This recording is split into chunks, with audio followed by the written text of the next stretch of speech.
This morning we learned about what's the point. Why should we get married? What's the point? The three F's of why marriage is a good thing. One is fornication, to avoid fornication. The Bible talks about fornication being a sin. The second one is favor. We are favored when we're married. The Bible says if we have a wife, it is a good thing. Maybe some Brad Town paraphrasing. And that you are favored. It actually says the word favored. Do you notice that it doesn't say in the Bible if you have a husband?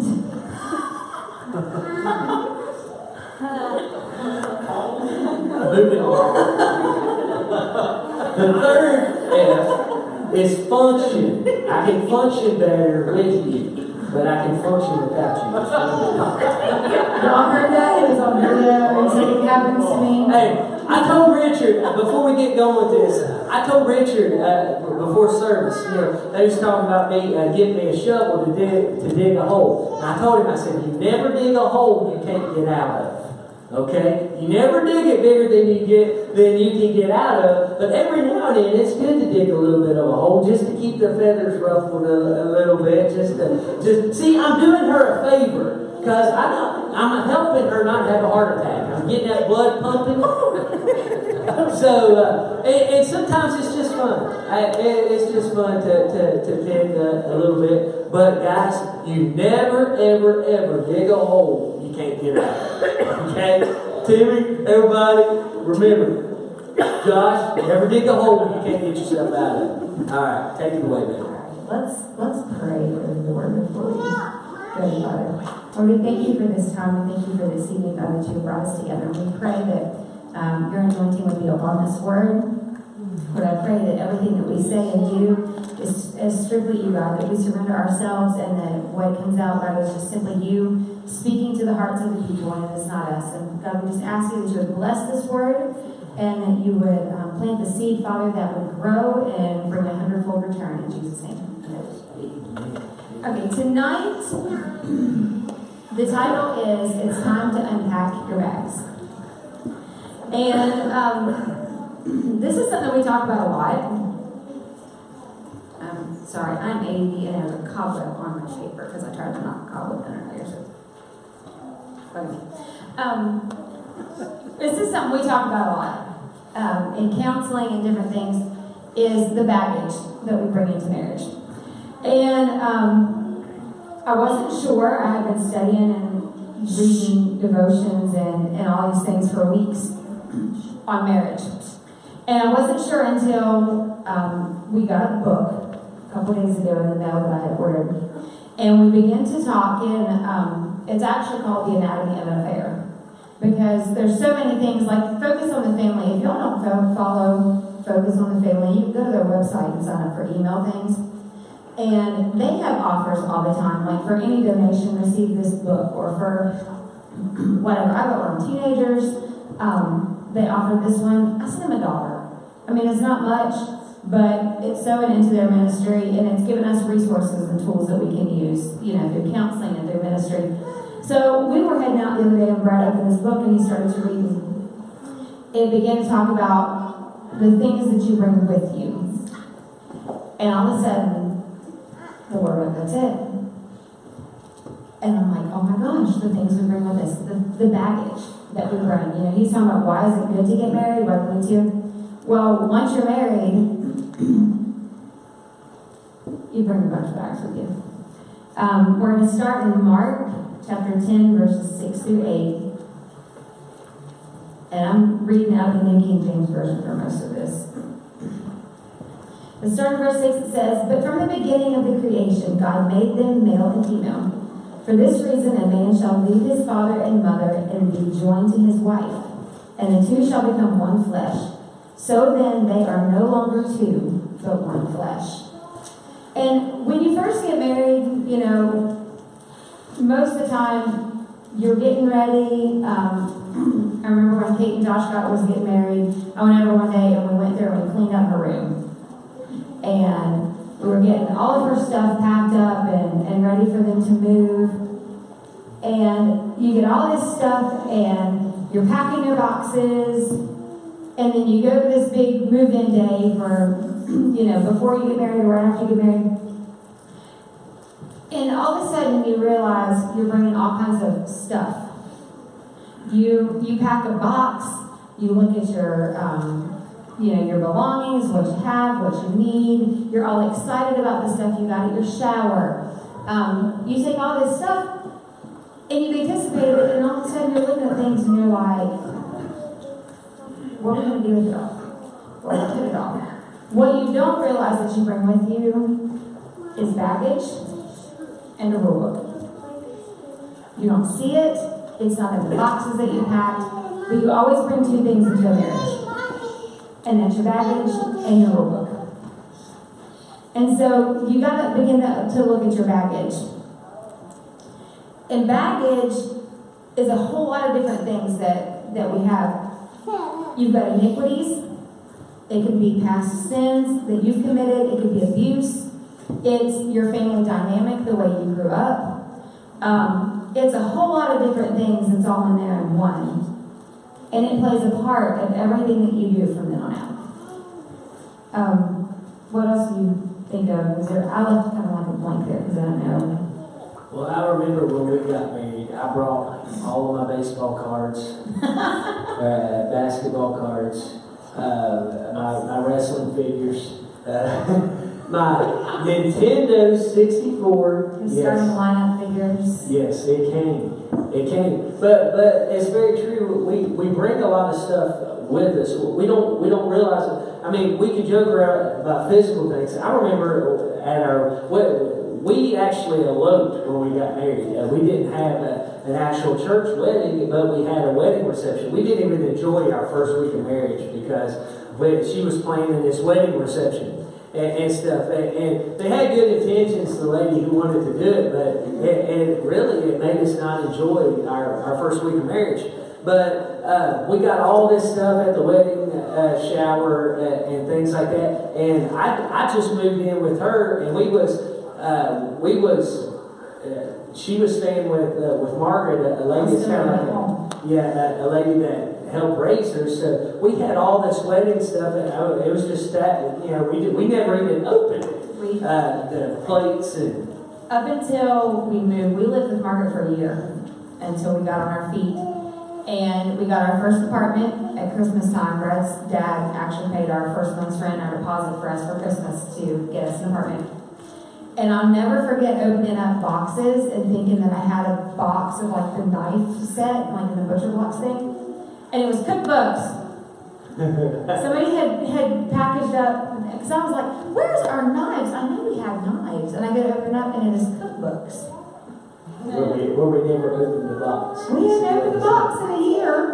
And I have this nice fancy dish, if you guys know the white dish I always bring the mac and cheese in the dinners. I have no idea who bought it. We got it at our wedding shower.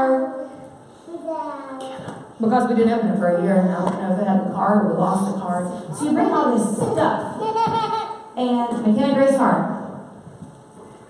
She's like, what?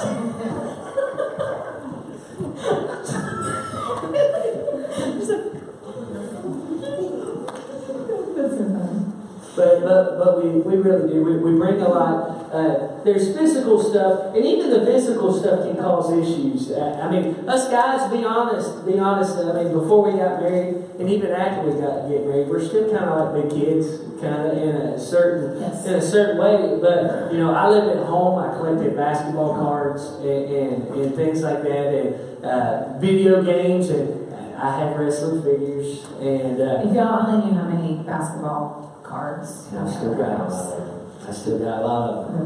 But you're bringing. They're precious. you're taking two people's stuff and making it one, making it into one household, and you're going to see shortages. Things that you need that you don't have, but then there's going to be things that you have too much of, and you got to try to blend two people's ideas of what life is all together in one. And that is one thing that I will tell any couple that is engaged. One reason they should have premarital counseling before you get married is to start learning because all you see is through eyes of love. We know it. All we see is through eyes of love before we get married. And it's still wonderful. Well, Cindy, what did you say about Ricky the other day? He was the greatest thing ever made. There you go. No, where's Stacey? Darn it, she's gone. It's those things. We see them as the greatest thing that's ever been made. Until we move into that house with them, and we all start unpacking our boxes, and we're like, who are you, and where did you come from? What did you bring here with you? But in your baggage, I was watching a video. I was watching a guy, Jimmy Evans. He and his wife do marriage, like that's their specialty in that ministry is marriage. And he was began to talk about iniquities. And in Hebrew, the word for iniquity is avon. And that means bent toward anyone's certain behavior. And he began to use the illustration of a tree.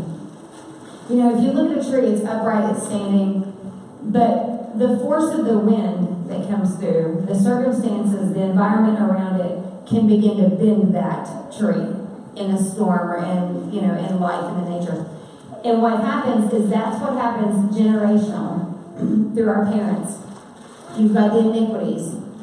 And we're bent toward what we see around us, what our environment is like as we grew up, if we've been abused, if we have all those things. And in Exodus chapter 34, verses 6 and 7, I'm going to read this out of the NLT. It says, the Lord passed in front of Moses, calling out, Yahweh, the Lord, the God of compassion and mercy. I am slow to anger and filled with unfailing love and faithfulness. I lavish unfailing love to 1,000 generations. I forgive iniquity, rebellion, and sin. But I do not excuse the guilty. I lay the sins of the parents upon their children and grandchildren. The entire family is affected, even children in the 3rd and 4th generations. You know, with that being said, remember when I was talking about our seed, about our choose life, and it says your seed will be blessed. Yeah. And I think it even it may even go on to like a 2nd generation or 4th generation or something like that. What we don't realize is when we come into marriage, our sins follow us.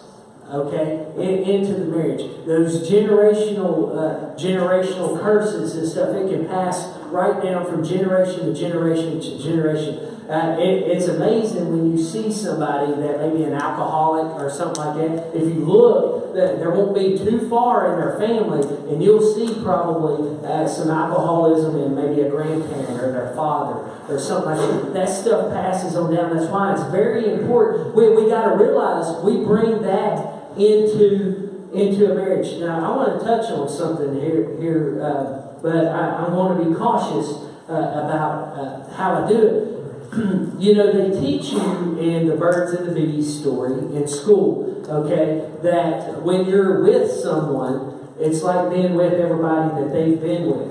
Did you know? I believe that can go also spiritually also. Yes. Okay? That's why it's so important to not fornicate, because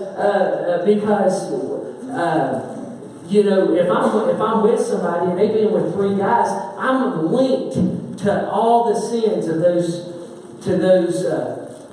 3 guys that other person had been with. I'm linked to that. Okay, I believe. So, you know, so it's not only me and that woman become one flesh, but also all the baggage that's been carried on through the other people that she's been with too. That's why it's so important to maintain your purity and wait for the right person in marriage, because you don't want no more back. We wonder why divorce rate and stuff go down. Well, look at the rate of how much. I gave you statistics this morning. 6 out of 10 women before the age of 18 have done that, and like, wasn't it 7 out of 10 men before the age of 18. And we wonder why the divorce rate is so high. Well, look at all the baggage and stuff that we're carrying on. We're linked to so many different people. So many different people. So it ain't just this person's baggage we got to worry about, but it's all who knows who's, you know. And let's say that person has just been with one other person. Well, that one other person they've been with may have been with 4 other people, and it just goes right on down the line and down the line until you got this big, huge junk. A suitcase full of junk, and you're carrying around, and you're wondering, why am I struggling with Really, this? you just got a whole lot of suitcases. Y'all ever go on vacation and completely overpacked, and then you wonder? I know Leah has because she's got a whole crew of people. So you do. You take stuff, and you're like, why do we have all this stuff? And you wear like the same 2 pair of pants because you can just switch them in and out. And every year we go on vacation, so we are packing the bare minimum, and every year we come back and we're like stuffed because you have so much luggage and so much baggage with you. And that's what happens is we pick up so much baggage off of our parents, and we go in and be like, we walk around the room and say, I'm like, this of yours, and I'll take this of yours, and this of yours, and then try to carry it all out the door. When it's not mine to carry to begin with, it's something that I need to be getting rid of and breaking off. And you've heard the saying, an acorn doesn't fall far from the tree. I mean, that's an indicator right there. Whatever our parents are, we're coming off of that. It's very likely, if you're not watching and you're not changing and you're not breaking generational curses, you could fall in that very same line, in that very same thing. And there was a point in time in my life where I was at College Hill. We used to have prayer meeting every Monday night. I can remember a prayer meeting one Monday night of praying, and the Lord showed me 3 specific things to pray and break off of generational curses, so it didn't pass to my kids. And things that maybe I hadn't experienced, but I could see in my parents and in my grandparents, that absolutely, He began to show me. And I mean, I was young. The kids were little. I mean, like, it may have been, Kylie may have been a year old. It's been a long time ago. That He began to show me, hey, you need to break these 3 things off. Go to this person and ask them to pray over you. And break that stuff off. Because we cannot afford to carry that. I do not want my kids going through the same issues and committing the same sins and having the same struggles and things that I did. If I can break that off, because that right there in Exodus it says, I will lay the sins of the parents upon their children and grandchildren. That's heavy stuff for 3 and 4 generations. I don't want the stuff that my great-grandparents carried. And a lot of times in families, we don't talk about. I don't know a lot of stuff about my family still. I'll be honest. I don't know a lot of details. There's a lot of things just in the past few years since my grandma passed away that I learned that I had no idea about, and I'm almost 37 years old. We don't talk about this stuff. You don't hear that Uncle so-and-so had this problem, or Grandma whoever had an issue with this, because we want to not expose it. We want to tell it. But how are we going to know what to pray against?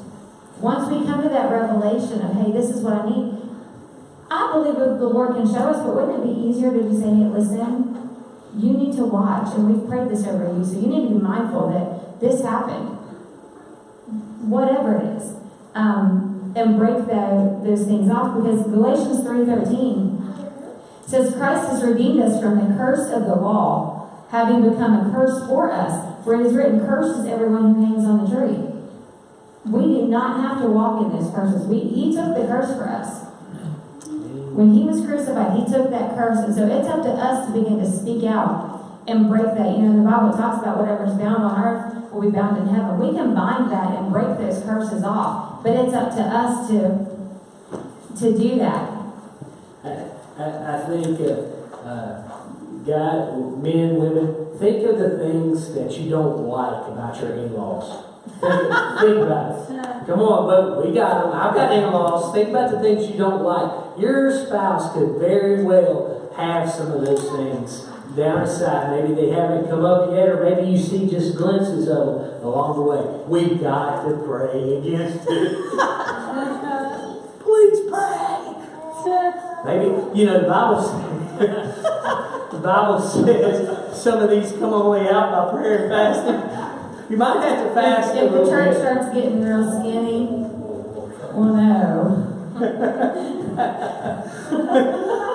Yeah. If everybody starts losing weight, we'll know there's some fasting going on here in the sermon series.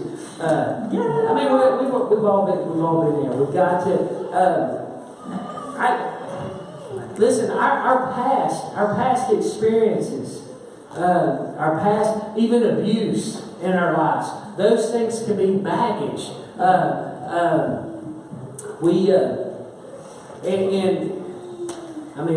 We was counseling someone here a little while back, and as we got to talking, we got to asking about the past, and then when we heard about the past, the Lord started showing us. Look here, they was going through some of the same stuff that they had went through in their past. You know, you've heard it said the past repeats itself. You know. What is it, every 20 years, you know, my mom always says that styles always come around every 20 years. And so if y'all think about what you had in high school, like I can look down and I'm like, oh my gosh, that's the way. The old school Jordans are like back now, the old retro look. The stuff, now, because I get it now, you think, oh. Nintendo. Nintendo's back, yes, but Nintendo's back. See, it's cool. They're worth. People think, oh, I'm gonna play Nintendo and stuff, you know. So it really does. The past repeats itself, and history repeats itself is the thing. But it really does, and it might not be our history, you know. Just like Kevin's been teaching on Wednesdays, and we were talking about the paradigm, and on it. Listen, you can see it in every situation. There is nothing new under the sun. It happens. But it's so important for us to look and see what our baggage is that we brought. And I don't care if you've been married 1 year, if you're dating, if you've been married for 50 years. There may still be stuff that you're carrying around that's not yours to carry. You know, it's great if I can say, hey babe, take my bag and take this to the car. But he should not have to carry around everybody's luggage and all the stuff because it's not ours to carry. We teach our kids, carry that for yourself. I've got my stuff, take care. But yet we want to take our emotional baggage and our past. And a family dynamic, we were talking last night, just before we went to bed about things, and I forget what we was even saying. But I said, you don't understand. I had a different family dynamic than what you did. He grew up and it was his mom and his dad and his little brother, and that's what you knew. They did family dinners, they were always together, and you had all this stuff with this huge family. Big family. Big family. Huge family. Big family. Their family is would fill up 2 sections of the church. They're huge. And I grew up and it was me and my mom and Margaret. There was no man in the picture. There was nothing. I knew nothing about marriage whenever I stepped and walked down the aisle that day, except what I had seen exhibited from the families that I was friends with at church. That's the only thing I knew about marriage, was there was one family who I stayed with all the time. And what I saw of them and their relationship with each other and with the Lord is the only thing I ever witnessed. So we don't realize the stuff. I always say we didn't know we were dysfunctional until we got married. And the Lord started showing us, and it's funny, but it's true. We did not realize. I mean, you guys realize that she did not ever in her entire life have a man that lived in their house. Never. So, guys would leave the toilet seat up and all kind. She didn't know how, and now God's gave her 2 boys plus a husband, and she's got a house full of men or boys or whatever. And she moving along.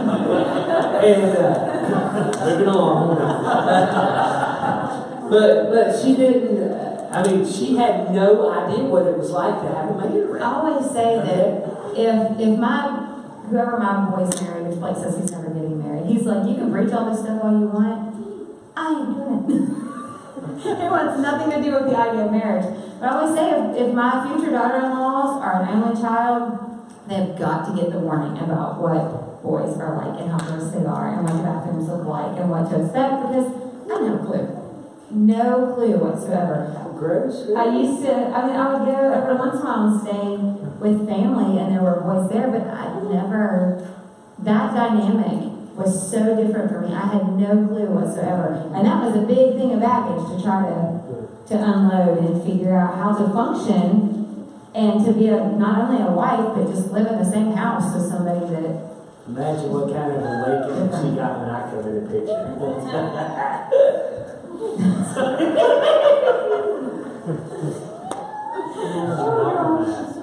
It was something. But the other thing that we bring into marriage is a rule book. And nobody realizes that you carry a rule book with you. And if there was ever a real rule book that was there, it would be in Brittany's purse because she has everything. If you need it in service, just walk over here. I guarantee you she has it somewhere in one of her little Magic Mary Poppins bags. Or has had it, or she just took it out when she cleaned her bag out.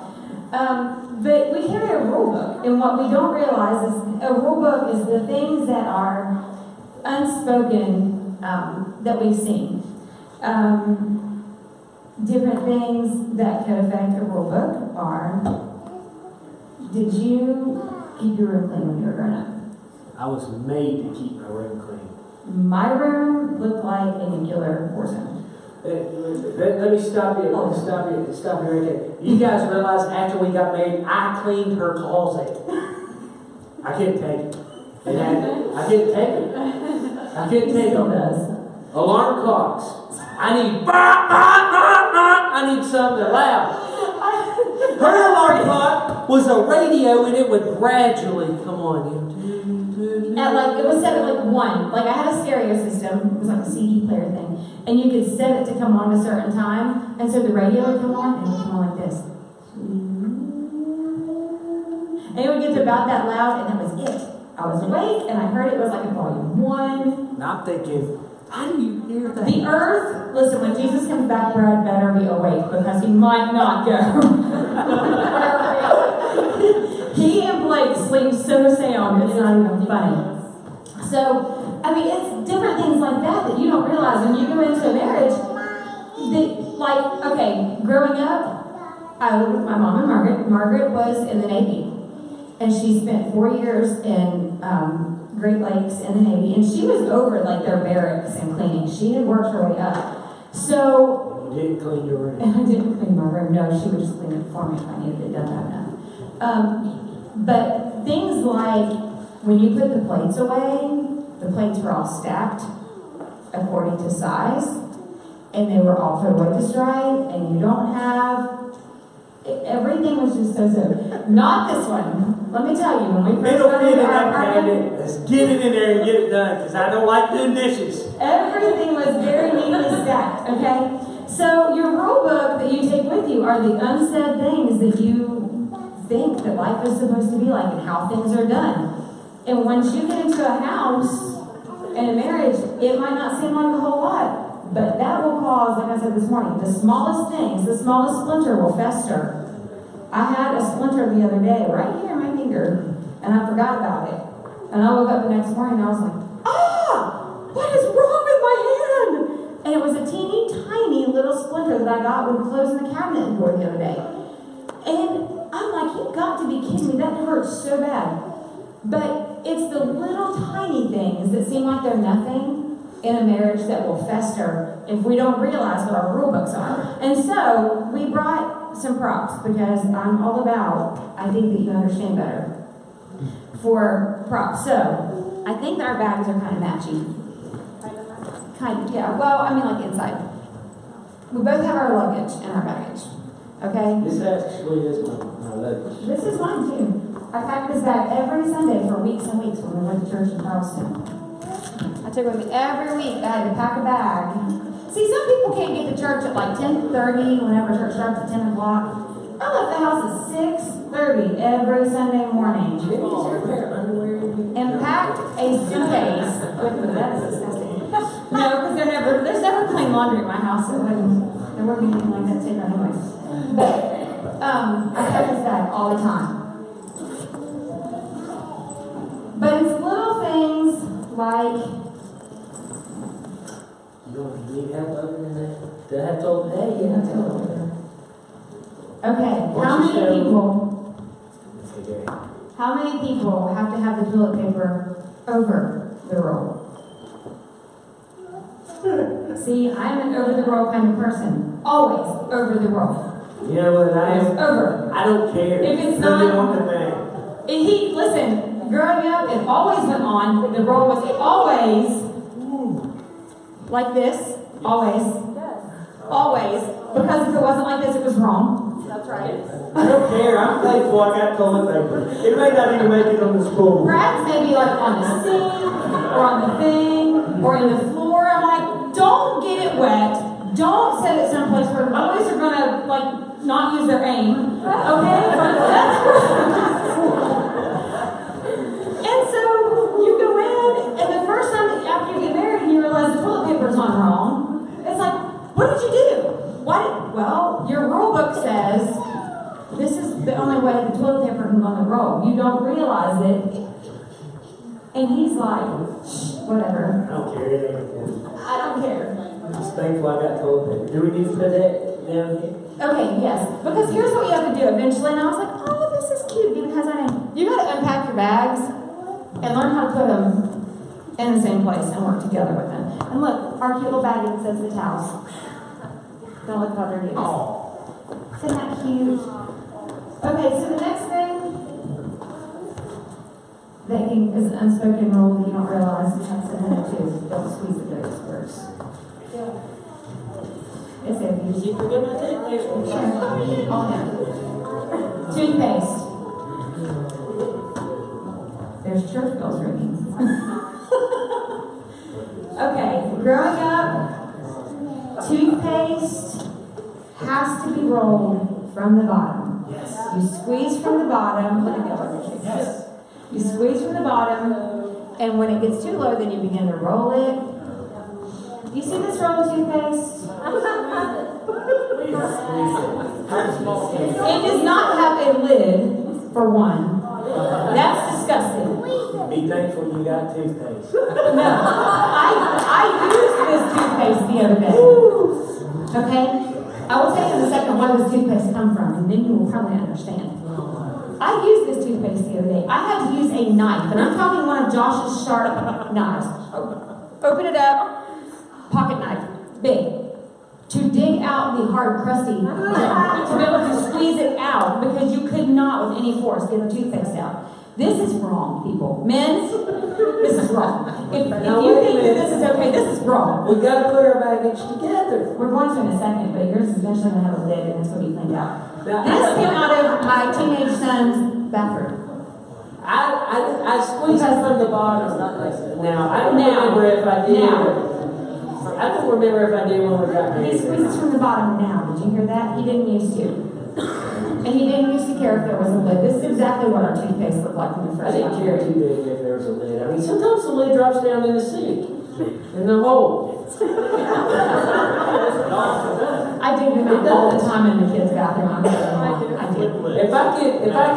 If I can keep from taking that little elbow thing out to get a toothpaste lid out, yeah. But look, it's little. If it stops up enough, the toothpaste lid will come to the top. That is his philosophy. Oh, there you go. But do you know what kind of fight? Has anybody ever had a petty fight like something like this? Yes. Yeah. I know that you all have, because you're just like me. I know you have. It's little things like this that you take into marriage, and you don't understand why it's such a big deal. And it's because somewhere down the line, your mom's mom, or whoever, has said, this is how we've always done it. And this is what you've always done. And that's all you know when you go into marriage. Okay, Dice and Terry, are y'all past you're squeezing the toothpaste wrong phase? Terry, has she told you yet that you're squeezing the toothpaste wrong? Okay, so Terry's right and Dice is wrong. Guys, you're just thankful you got toothpaste, right? Yes, let's just think we're past the days of baking soda. So, Mom didn't have much money growing up. Where we at now? we are Oh. Does that have any? Oh, I got one of those. I don't want to show it You though. do. Show it. Do I have to? Yeah, this will pass it around. Those are cute. This is about the time that you began to write your rule book. Mine's a little bit older than I yours. was first grade. I was 2. This is 1983. I haven't changed I'm my really whole life. cute. Just gotten bigger. It's Cooler cute. haircut. Well, I'm gonna pass around and let you guys see it. These 2 pictures right here. This is about the time your rule book starts getting written, because it's the things that we teach each other. And these kids right here had no clue the day that we walked down the aisle that it was going to be that rule. That the toothpaste was wrong. All we saw was It was love. love. Lots of love. Don't sing that.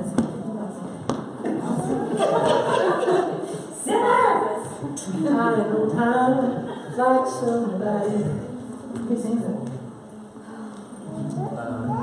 Alan Jackson. That's just more pictures. I brought picture albums if you want to look at them. Because we were just in such awe of each other. I was looking through these today and I'm like, these kids had no clue whatsoever that they were getting themselves into. None. Start that way if you want to. We were babies. This is falling apart, so don't worry about broken if y'all don't pass it around. No, you were 20 pounds lighter. But we don't realize, as we're young, that we have these books. Oh, towels. Right here. Guys. Oh, you have 2. Wait a minute, you have 2. But I want you, okay, here's his and hers. These are what mine look like. Okay? They're all. Mine are so clean. This is what, growing up, a dish towel. Okay, ladies, what is a dish towel? This is a dish towel. There's a difference in a dish towel and a dish rag. Yes, all the women, yes. Growing up, you only use a dish rag for dishes, or to wipe the stove, or the counter. And then after you were done, you wrung it out and you hung it over the sink so it didn't get smelly. Yeah. And that's where it stopped. And a dish towel was to dry dishes on, then you hung it on the stove, and you wiped your hands on it after they were clean. When you wash them. Right? Thank you. When you washed your hands, you could dry them off right there, and then you walked away. Oh, no. No. That was my rule book, and that is still in my rule book. And I will teach my boys the rules one day. I break the rules. Rules were meant to be broken. If I smoke something, I want a dish towel. Wipe my hands on. Like, get a paper towel. No, a paper towel don't last long enough. I want a dish towel, that way I can wipe my hands on it. See, I remember growing up, Dad all the time, Mom would bring him a plate in the living room of food. Guess what would be there? A dish towel. Wipe his mouth on. Look, can y'all see how stained that is? It's disgusting. It's disgusting. And so, That was good. yeah, all I know, I intentionally brought the stained ones for you. But I know let's- exactly which ones to get. Let's show them about the towels. Okay? Here's how. This is divorce court. I bet you if you went to a divorce lawyer and asked them some of the pettiest things they've ever heard divorces coming about, somebody has got divorced over the way you fold towels. Here's how we would fold towels at my house. Okay? We go to something like this. It's not even!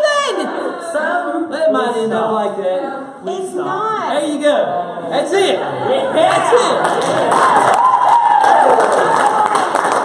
Who cares if the towel's folded? There are so many ways to fold towels. Certainly. Listen, she folds my underwear. That's proper. She folds my underwear. I don't need my underwear folded. Just throw them in the drawer. This is how you fold a towel. I have had to learn the word compromise and not listen, there was a time that, I was like fighting mad. I was going to teach him how to put the towels away. And I was going to teach him how to not. Stop doing that with toothpaste. Do you understand what that, like? Sure. Let's show them how we fold that t-shirt. Yeah. Me growing up. It's like this. Oh no, it's not inside out, and that's not proper because. Well, it might be If inside out, laundry depending gets on how it folded- come out of the laundry basket. If laundry gets folded and it's inside out, it stays inside out. Now show her how to You wonder fold. where Blake gets it from. Oh, I know where Blake gets it from. It comes real true. There are two ways that you could fold a t-shirt. You can fold this way. Yes. See? And that way, if you have small drawers, then it's right there. And you can see what you're wearing, and you got your stuff. Or if you have to, you can fold this way, but it's not nearly as nice. And it doesn't have creases. But you have to fold it up, and it's got to look like it come from JCPenney's, and I can't do it that way. But laundry, oh my gosh. It's so bad. It's so bad when it comes to that. But those are things that will cause friction in a marriage. A little tiny thing that if you don't fix it and you don't figure out how to put it all in one basket and make it work and compromise with it. We were talking to somebody last week and they said, if I hear the word compromise one more time. And I said, well, listen, there's a difference. And listen, in your marriage, understand this. There is a difference in asking someone to compromise and wanting to compromise to manipulate to get your way. Because that's what was going on in this situation. I knew it. They hadn't even said anything, but as soon as they said, if I hear that word one more time, I said, listen, you can compromise. I have learned to compromise that the towels don't have to be just right. Now the toothpaste, that's not negotiable. It's got to be, the lid's got to be on it. I don't want that nasty. He does. It's taken me almost 19 years. It's just kids. Yes. But there is a difference in learning to compromise and realizing what your rules are, your unspoken rule book, and figuring out this is how it's always been, and not fighting over stinky, petty little things, and compromising or using compromise as a manipulation tool. Because that's not, you can't just say, I'm going to compromise just so I can have my way and get my way. That's not the way it goes. But ending up here, do you have anything else to talk about rules? Yes. Ending out here, you know, we look at things in Colossians 3:12 through 14 is the last verses I have. And it says, therefore, as the elect of God, holy and beloved, put on tender mercies, kindness, humility, meekness, long-suffering. Long. Sometimes marriage means long-suffering. Long, really long. Bearing with one another and forgiving one another. If anyone has a complaint against another, even as Christ forgave you, so you must also do. But above all these things, put on love, which is the bond of perfection. And that's where, you know, if you've never sat down and looked at silly things like, do I get mad when they use my good kitchen towel that Stacy got me for Christmas because she knew I needed towels to wipe barbecue sauce all over, and carry the stinky, smoky pork loin in the towel? Oh, I enjoy to eat it, but I don't want my meat carried in my good kitchen towels. If you've not looked at things like that to see, hey, you know, what is my rule book? What is, okay, I bet you the rules don't have your house. Why you don't get barbecue colored Yeah, cherry. I'm a barbecue colored towel.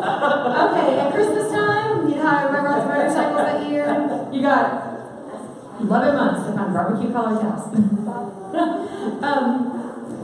But sit down, you know, talk it out with your husband or wife. It can be really fun to look at things sometimes and think. I spoke today, I was like, okay, we need to pack our bags, like I told you last night I wanted to do.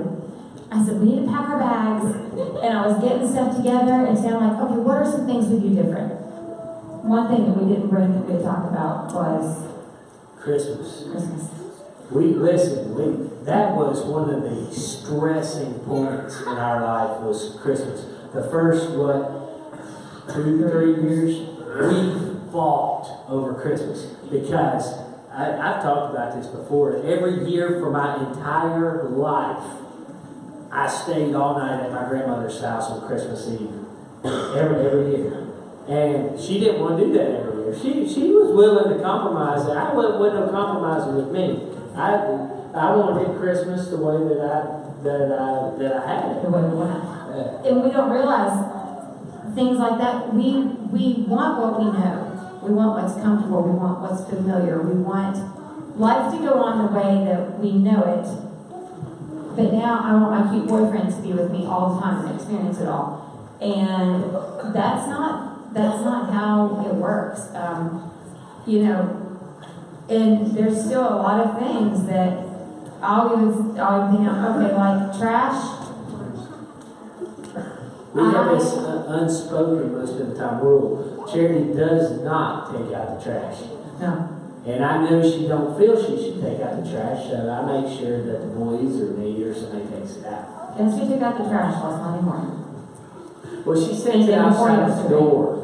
Outside the door. Listen, if you walk into my house and there's a trash bag sitting in the kitchen, it's because I take it out when the can gets full and I sit it there. I will fill that thing up until you can't possibly pull the string any farther. Because I will not take it out. And if I have to take it out, watch out. I'm like, listen, I have boys for a reason, y'all. That's what you do. But, every once in a while, I'm like, listen, there's things that I don't expect Brad to do. And there's things like taking out the trash. Am I too good to take it out? No, I take it out here every week. I take it out of my house. But it's certain things, the unmet expectations that we have are usually from expectations that we set in our own mind that we don't even tell our spouse about. Disappointment comes from unmet expectations that they don't even know that they're not meeting.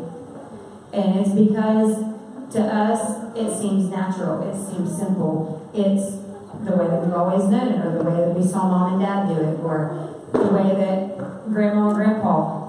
For instance, when we first got married and we're going to close here, one thing that was completely different was I come from a house where it was 3 women eating, and we could eat off of like one small or medium pizza, and a bag of potato chips if we wanted something extra, and we'd get a 2-liter that could last us for like 3 days. They did not And then I had a man know how to have a man in the house and feed that man until he was full. And so when we really, it was like a big stressor of trying to figure out. Make 2 skillets of fried potatoes because I'm going to eat the whole one myself for right here. Sometimes you are actually right. But trying to figure out things like how do you cook? And Brad's mom had always made, he grew up in the South. His mom had always made his dad's plate and had it there. And so when I would go do something and I'd make a plate and sit down, he's like, where's my food? And I'm like, in the pan. It's on the stove. And so all he knew was, hey, my mom always made my dad's plate. He grew up old school, and that's the way Nanny always did. When we were dating, the weekend actually we got engaged. When we were dating, we went to his grandparents' house and was down there. We went to Sears, we bought church clothes, it was Easter when we were staying, and his grandma's like, his shirt needs iron. Just from the package. His shirt needs iron. I'm like, he is a big boy. He can iron his own shirt. I'm telling you, it's a wonder the woman did not drop right there because she's like, I love it.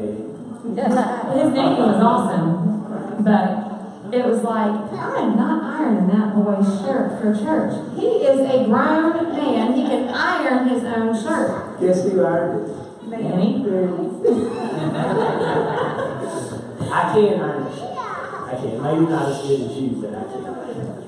But it's little things like that, the expectations of, whenever we got married, he just expected me to make a plate. He expected me to iron his shirt or to take care of those things because that's what he knew. And to me, I was raised, you're independent, you just, It was not anti-man, well, maybe sometimes.